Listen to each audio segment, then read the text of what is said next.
All right, this is going to be the first episode of the BH Tribune podcast in a while, but college football season is back, baby. I'm going to start off by giving you 5 huge playoff dark horses. Not necessarily saying that these teams will make the playoff. I just think they have a fighter's chance. Not going to be in any particular order, but the first 2 I think actually have a sizable chance to make the playoff. The first one is going to be North Carolina from the ACC. They could have had an argument for the playoff last year. They had beaten Clemson in the ACC championship game, and they damn near did. They've got a pretty favorable schedule. They open up week 1 against Georgia, and they've got a little bit of a question mark at quarterback. Jacob Eason could come in and be good, but he'll probably be nervous in his first game on a big neutral site. All right, then they play at Illinois, James Madison, Pittsburgh. One rough game is at Florida State, which if they beat Georgia, they can still drop that game. Then they play Va-Tech, at Miami, at Virginia, Georgia Tech, at Duke, the Citadel, and then NC State at home. And really, you can lose one game and still make it to the playoff, and that game they would lose would probably be either at Florida State, at Miami, or versus Georgia.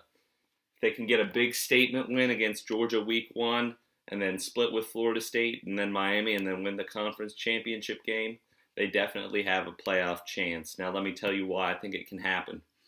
They return 15 starters. Yes, I know a lot of you fanboys are going to say that they lose Marquise Williams, their quarterback. I don't care. I like Mitch Trubisky better. He's a significantly better passer. Elijah Hood will be better this year.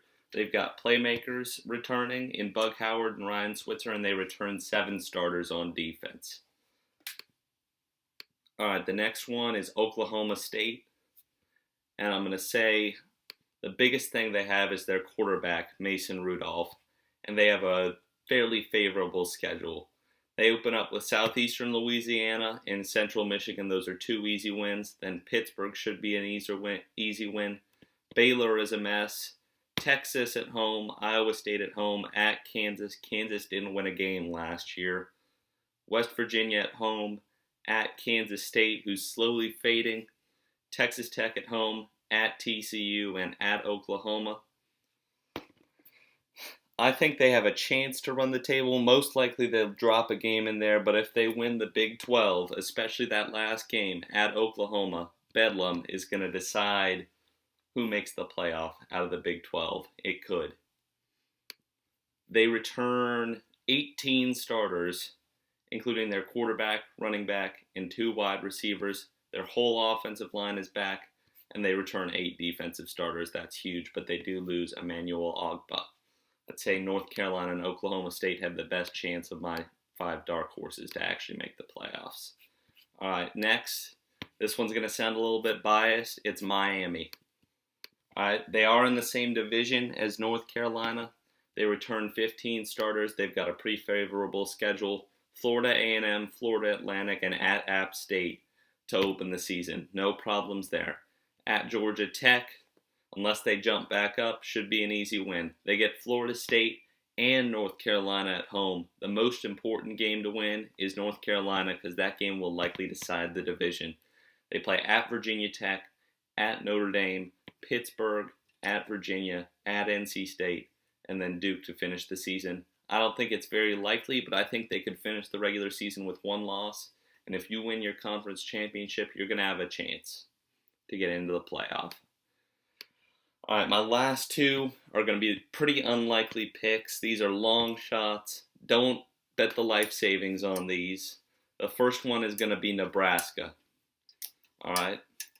They open the season with 3 home games. Fresno State and Wyoming, no problems there. And then Oregon at home week 3. I think that's a game Oregon can lose. They might not have quarterback figured out yet. And Nebraska returns their quarterback. Pat Riley's a solid coach. Plus they've got the home field advantage. It just seems like a game that Oregon could lose possibly. And they play at Northwestern, Illinois at home, at Indiana, Purdue, at Wisconsin, at Ohio State, Minnesota, Maryland, and then at Iowa.